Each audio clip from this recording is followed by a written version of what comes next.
Hello, my name is Syafiq and I am excited to welcome you to this presentation on the study on perceived stress among first-year university students in Malaysia during Movement Control Order. This study has been conducted by me and my UATM colleagues Ahmad Rashidi, Norazah, Zuraira, Azimah and also Dr. Taufiq from UPSI. Before we proceed, this is my overview for this presentation. First, I will talk about introduction, then literature review, methodology, results, and finally, I will talk about the conclusion.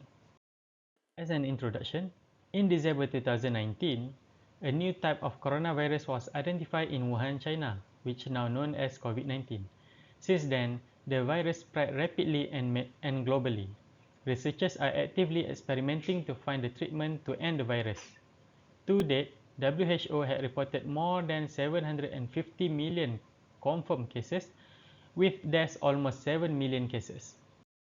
During the early phase of COVID-19, Malaysia implemented Movement Control Order or MCO to curb the disease. Another way to prevent the disease from spreading, Malaysia government through the National COVID-19 Vaccination Program has distributed vaccines to protect the citizens by 3 phases.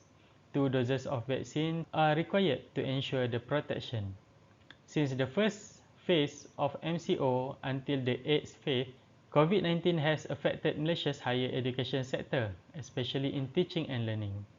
Thus, educational institutions are instructed to move their traditional face-to-face teaching and learning to online distance learning. Teaching and learning scenario had changed dramatically since online education has taken place. There are many online platforms available for teachers to flip their classes, either using learning management systems, massive open online courses, or the straightforward video conference platforms. There are positive and negative sides to online learning. On the positive side, this situation gives more spaces for lecturers to express their creativity in remote teaching and learning implementation. However, mental stress, lack of infrastructure, and less flexibility to interact among students and lecturers are some challenges faced by educational institutions.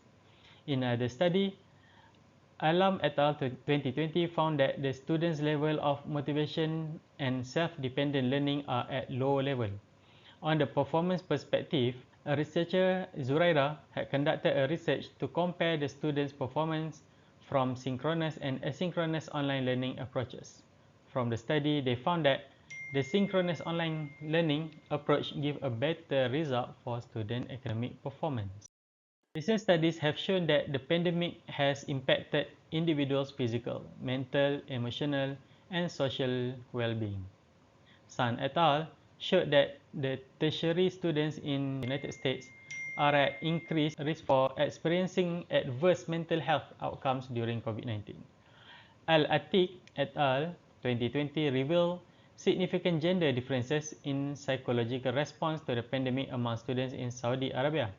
According to a research conducted by Chow et al., due to the pandemic, approximately 24.9% university students in China suffered from anxiety. During the COVID-19 pandemic, it is very challenging for the university students, especially the new students who started their first semester in October 2020. New students have to complete the registration online and also face-to-face classes were not permitted. This is because the Ministry of Higher Education had advised educational institutions to execute teaching and learning remotely. Thus, this study aims to analyze the perceived stress level among the first-year students due to remote teaching and learning during the COVID-19 pandemic in Malaysia. Study, we have found there are 4 themes for literature review in this study. The first one is students worldwide. The students experiencing stress and anxiety. This is mentioned by Talwar et al., Evans et al., and Gao et al. And the next theme is about the risks. There is some risks that students can face, such as cardiovascular disease, hypertension, depression, and anxiety disorders. This has been studied by Liu et al. And Hoying et al. And the next part is for undergraduate and graduate students. For them, the anxiety and anxiety disorders are more prevalent than depression. And the last theme that we have found in the study is the effect of stress.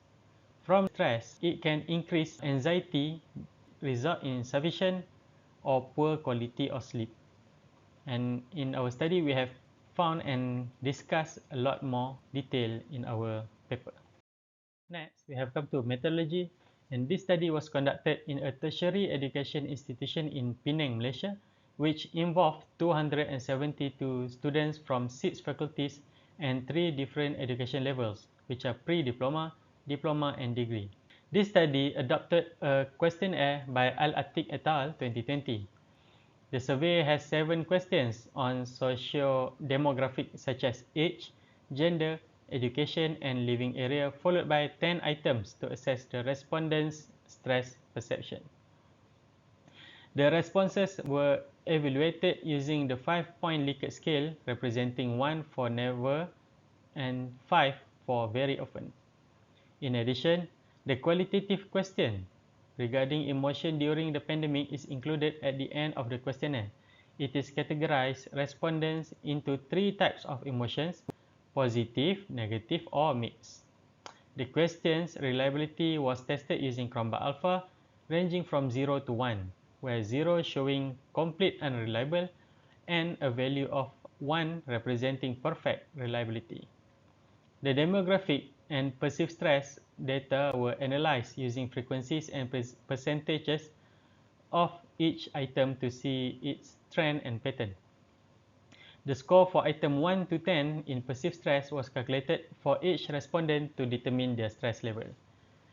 The conclusion was made based on the perceived stress scale by Cohen et al. 1983, where the total mean scores of 0 to 13 are considered low stress, 14 to 26 indicate moderate stress, and 27 to 40 indicate high stress. Now we have come to the results of our study. The Chromba Alpha coefficient obtained was 0.792, which indicates that the questionnaire was constructed with slightly high reliability and was acceptable for measuring the measures in the study. The demographic analysis, including gender, age, level of education, and living area for the 272 respondents were involved in the study. The proportion of male respondents was 56.6%, while female were 43.4%.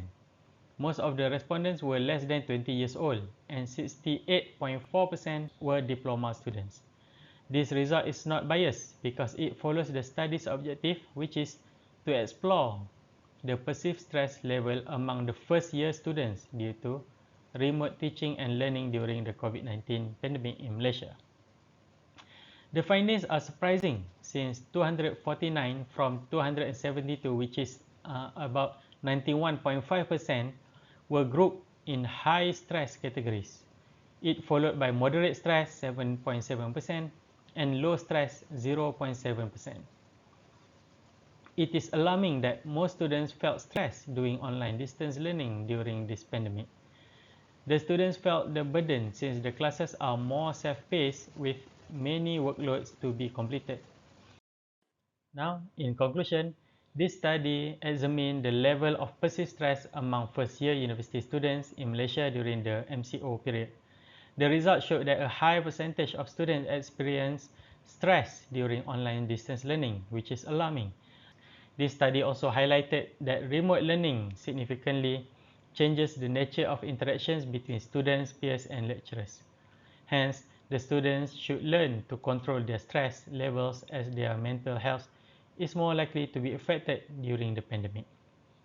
Therefore, it is crucial for educational institutions and Ministry of Education to address the issue of high stress levels among students during online learning. Additionally, there is a need to study the level of stress experienced by lecturers during remote learning to understand the challenges faced by the teachers and provide them with adequate support. That's all from me. Thank you for spending your time to listen to this presentation. Thank you.